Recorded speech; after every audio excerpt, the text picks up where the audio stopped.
I'm just barely making that. It's gone. So I literally, my last shot was right before that sun went down.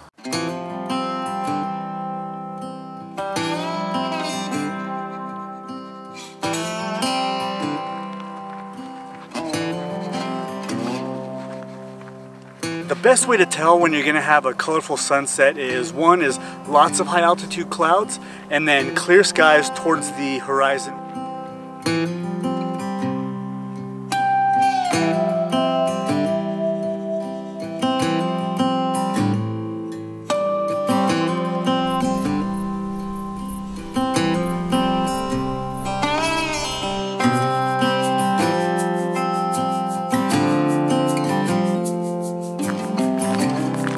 So I think I like this a lot. It's a beautiful scene and there's a lot going on.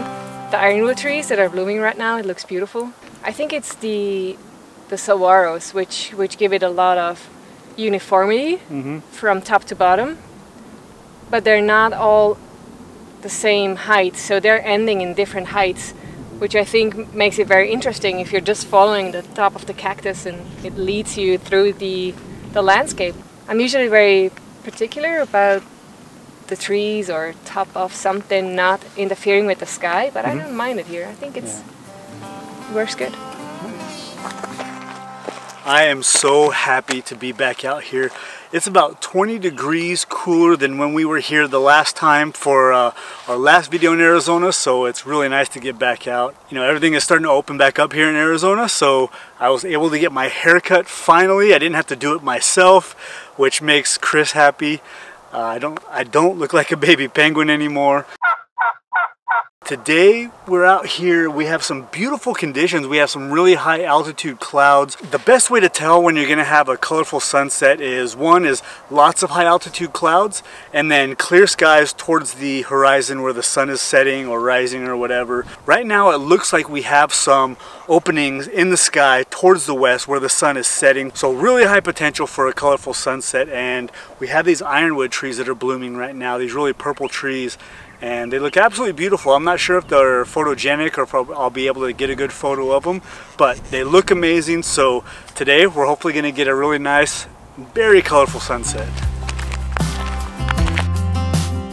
So I'm looking for several different compositions here in all different directions, because you know, we have right now some epic conditions, lots of clouds. We have all this backlit cactus, saguaros, and these blooming ironwood trees and everything. And so no matter which way you look, there's something to shoot. But also hiking around here, you have to look out for rattlesnakes and, you know, cactus that's kind of hidden in the grass and everything, and things that look like snakes. So there is just, it's so treacherous, but such a photography paradise that you're either going to get a good photo or you might also die. So it's not, Arizona does not mess around.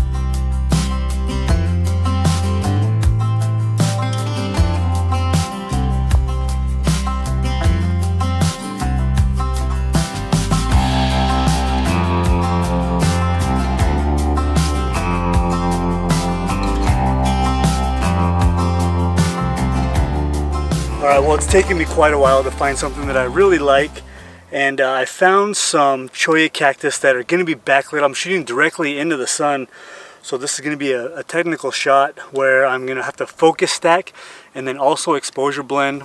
I think the clouds are working in my favor.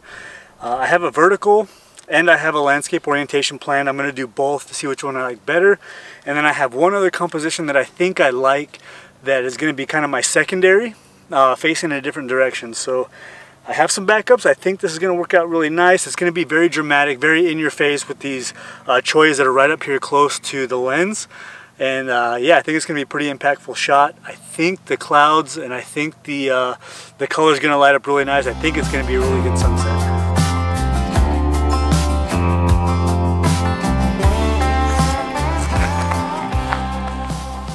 All right, I am making this really fast here, so I got this cholla right here in front of me. Beautiful light. That sun's just getting ready to crest. I'm at f16 so I can get that sun star. I focus stacked already, and now I'm just taking different exposures for this sky to rein in those highlights and getting that sun just as it's breaking the horizon there. And I'm gonna try and do this really fast so that I can get horizontal and my vertical. I've shot both already, but I wanna get it right at the horizon. I'm using the Nikon D850's focus shift. So what that's doing is I'm setting my focus point at the closest point possible, closest to the lens, and then it's just taking shots all the way out to infinity. It takes probably 15 shots, then I just blend it together in Photoshop. Once it's done here, you can see I got it on silent mode, so mirror lockup, it's just using the electronic shutter. And once it's done now, that sun's just poking at, it's going to be literally last second. So now I'm exposure blending. I'm taking a shot for different exposures here. I'm just barely making that. Got it. That sun's just breaking now. It's gone. So I literally, my last shot was right before that sun went down. Just barely made it.